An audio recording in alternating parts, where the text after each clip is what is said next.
വേനൽ മഴയുടെ പ്രഹരത്തിൽ വൻ നാശനഷ്ടം നേരിട്ട പ്രദേശങ്ങളിൽ റവന്യൂ വകുപ്പ് മന്ത്രി അടൂർ പ്രകാശ് സന്ദർശനം നടത്തി.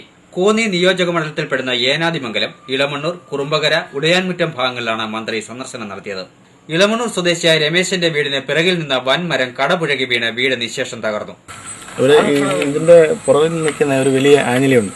അപ്പോൾ അത് മൂടോടെ പിഴുത് വീടിന്റെ മേളിൽ വീഴുമായിരുന്നു വൈകുന്നേരം.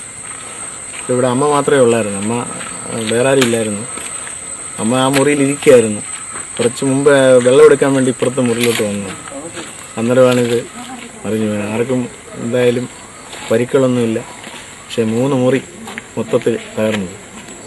ഏനാദിമംഗലം ഗ്രാമപഞ്ചായത്ത് പ്രസിഡന്റ് സജി മാരൂർ, ADM സലീം രാജ്, തഹസിൽദാർ ഉൾപ്പെടെയുള്ള ഉദ്യോഗസ്ഥ സംഘത്തിനൊപ്പമാണ് അദ്ദേഹം ദുരിതബാധിത സ്ഥലങ്ങൾ സന്ദർശിച്ചത്. പ്രകൃതിക്ഷോഭം മൂലം വീടുകൾ തകർന്നവരും കാർഷിക വിളകൾ നശിച്ചവരുമായ മുഴുവൻ കർഷകർക്കും മതിയായ നഷ്ടപരിഹാരം നൽകണമെന്ന് അദ്ദേഹം വകുപ്പ് ഉദ്യോഗസ്ഥർക്ക് നിർദ്ദേശം നൽകി. News bureau, Pathanapuram.